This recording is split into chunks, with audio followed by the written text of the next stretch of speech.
Hey guys, and welcome to the Gembrary. Today I'm starting my second channel, so this is the first time you're ever seeing me on this channel. But if you watched my update video, then I'm going to be reading Matilda. I'm not sure if it'll be posted before or after this, but either way I'm going to be reading Matilda.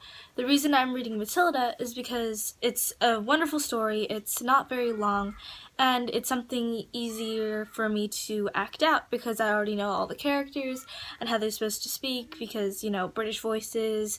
I can do sort of impressions. I can't do that many accents, but I can do like different pitches of voice and make it seem like I'm a different character. Don't mind if I do this a lot, my glasses are really loose, so I say we just jump right into the book, right? Chapter 1. The Reader of Books. It's a funny thing about mothers and fathers. Even when their child is the most disgusting little blister you could ever imagine, they still think he or she is wonderful. Some parents go farther. They become so blinded by adoration they manage to convince themselves their child has qualities of genius.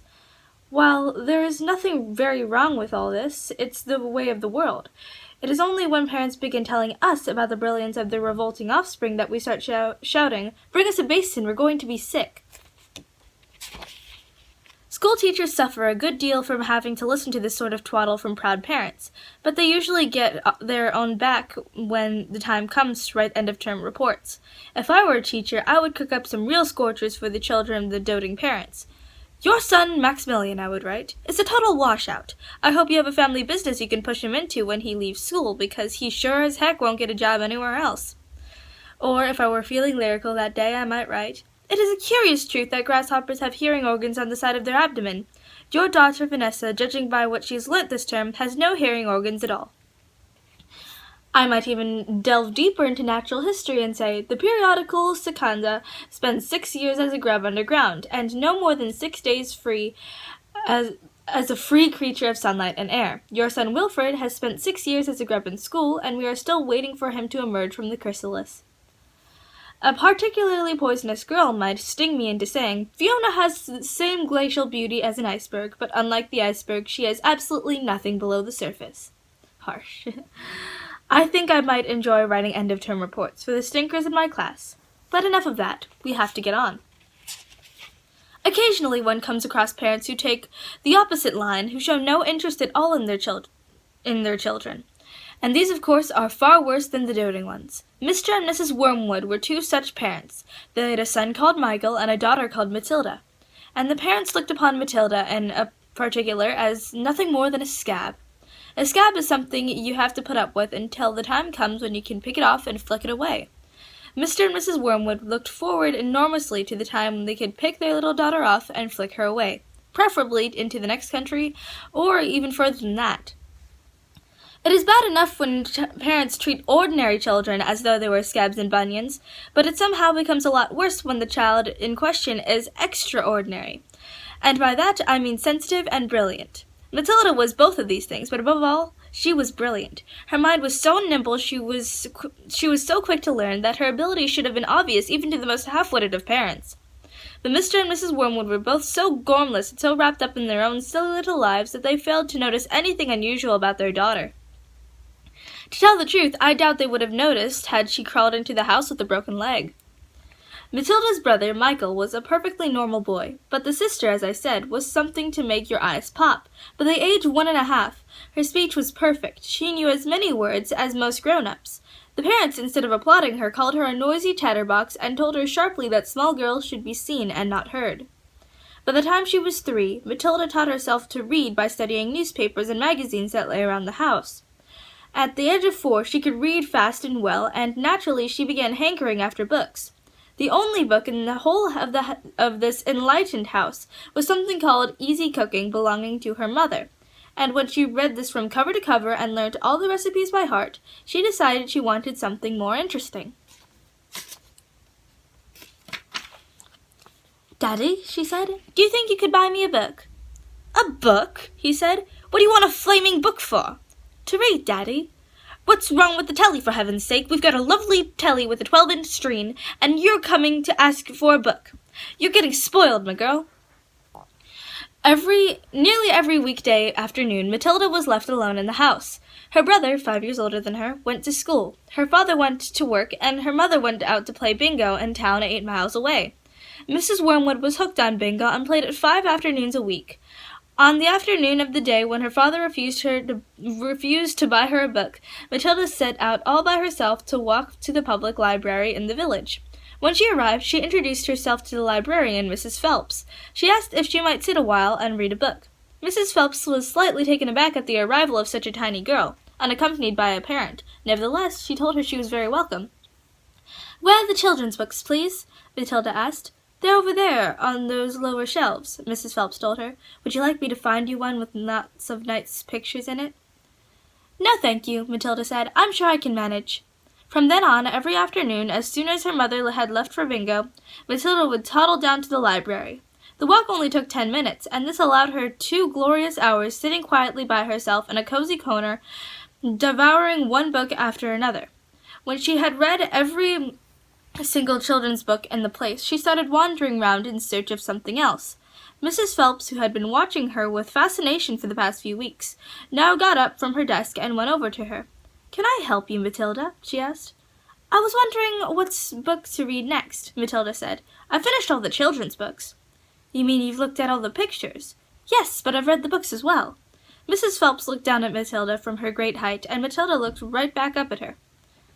"I thought some were very poor," Matilda said, "but others were lovely. I liked The Secret Garden best of all. It was full of mystery. The mystery of the room behind the closed door, and the mystery of the garden behind the big wall." Mrs. Phelps was stunned. "Exactly how old are you, Matilda?" she asked. 4 years and 3 months, Matilda said. Mrs. Phelps was more stunned than ever, but she had not the sense to show it. "What sort of book would you like to read next?" she asked. Matilda said, "I would like a really good one, that grown-ups read, a famous one. I don't know any names." Mrs. Phelps looked along the shelves, taking her time. She didn't quite know what to bring out. How, she asked herself, let me just reread this. How, she asked herself, does one choose a famous grown-up book for a 4-year-old girl? Her first thought was to pick a young teenager's romance of the kind that is written for 15-year-old schoolgirls, but for some reason she found herself instinctively walking past that particular shelf. "Try this," she said at last. "It's very famous and very good. If it's too long for you, just let me know. I'll find something shorter and a bit easier." "Great Expectations," Matilda read, by Charles Dickens. "I'd love to try it." "I must be mad," Mrs. Phelps told herself, but to Matilda she said, "Of course you may try it." Over the next few afternoons, Mrs. Phelps could hardly take her eyes off the small girl sitting out for hour after hour in the big armchair at the far end of the room with the book in her lap. It was necessary to rest it on her lap because it was too heavy for her to hold up, which meant she had to sit leaning forward in order to read. A strange sight it was, this tiny dark-haired person sitting there with her feet nowhere near the floor, totally absorbed in the wonderful adventures of Pip and old Miss Havisham and her cobwebbed house, and by the spell of magic that Dickens, the great storyteller, had woven with his words.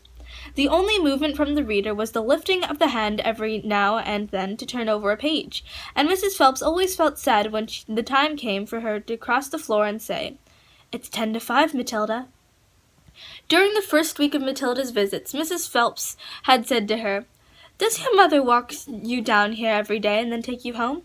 "My mother goes to Aylesbury every afternoon to play bingo," Matilda had said. "She doesn't know I come here." "Ah, but surely that's not right," Mrs. Phelps said. "I think you'd better ask her." "I'd rather not," Matilda said. "She doesn't encourage reading books, nor does my father." "But what do they expect you to do every afternoon in just an empty house?" "Just mooch around and watch the telly." "I see." "She doesn't really care what I do," Matilda said a little sadly. Mrs. Phelps was concerned about the child's safety on the walk through the fairly busy village High Street, and the crossing of the road, but she decided not to interfere. Within a week, Matilda had finished Great Expectations, which in that edition contained 411 pages. "I loved it," she said to Mrs. Phelps. "Has Mr. Dickens written any others?" "A great number," said the astounded Mrs. Phelps. "Shall I choose you another?" Wow. Over the next 6 months, under Mrs. Phelps' watchful and compassionate eye, Matilda read the following books: Nicholas Nickleby by Charles Dickens, Oliver Twist by Charles Dickens, Jane Eyre by Charlotte Bronte, Bride and Prejudice by Jane Austen, Tess of the D'Urbervilles by Thomas Hardy, Gone to Earth by Mary Webb, Kim by Rudyard Kipling, The Invisible Man by H.G. Wells, The Old Man and the Sea by Ernest Hemingway, The Sound of the Fury by William Faulkner, The Grapes of Wrath by John Steinbeck, The Good Companions by J.B. Priestley, Brighton Rock by Graham Greene, and Animal Farm by George Orwell. All of these are really good books, by the way. It was a formidable list, and by now Mrs. Phelps was filled with wonder and excitement, but it was probably a good thing that she did not allow herself to be completely carried away with it all. Almost anyone else witnessing the achievements of the small child would have been tempted to make a great fuss and shout the news all over the village and beyond. But not so Mrs. Phelps. She was someone who minded her own business, and who had long since discovered it was seldom worthwhile to interfere with other people's children. "Mrs. Hemingway says a lot of things I don't understand," Matilda said to her, "especially about men and women. But I loved it all the same. The way he tells it, I feel like I'm right there on the spot watching it all happen." "A fine writer will always make you feel that," Mrs. Phelps said. "And don't worry about the bits you can't understand. Sit back and allow the words to wash around you like music." I will. "Did you know," Mrs. Phelps said, that public libraries like this allow you to borrow books and take them home?" "I did not know that," Matilda said. "Could I do it?" "Of course," Mrs. Phelps said. "When you have chosen the book you want, bring it to me so I can make a note of it, and it's yours for 2 weeks. You can take more than one if you wish." From then on, Matilda would visit the library only once a week in order to take out new books and return the old ones.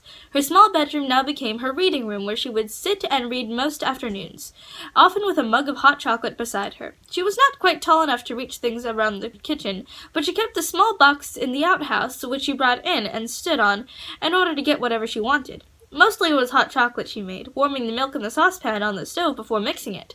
Occasionally she made Bovril or Ovaltine, but it was pleasant to take a hot drink up to her room and have it beside her as she sat in her silent room in the empty house in the afternoons. The books transported her into new worlds and introduced her to amazing people who lived exciting lives. She went on olden-day sailing ships with Joseph Conrad. She went to Africa with Ernest Hemingway, and to India with Rudyard Kipling. She traveled all over the world while sitting in her little room in an English village. That was... what was the chapter called again? The Reader of Books, the first chapter of Matilda. So I will read the next chapter on Thursday, and I hope you enjoy this. I'm sorry if I made a few mistakes. It's hard reading in front of the camera, and also, I don't know this by heart. So, yeah, I hope you enjoyed, and have a wonderful day. Bye!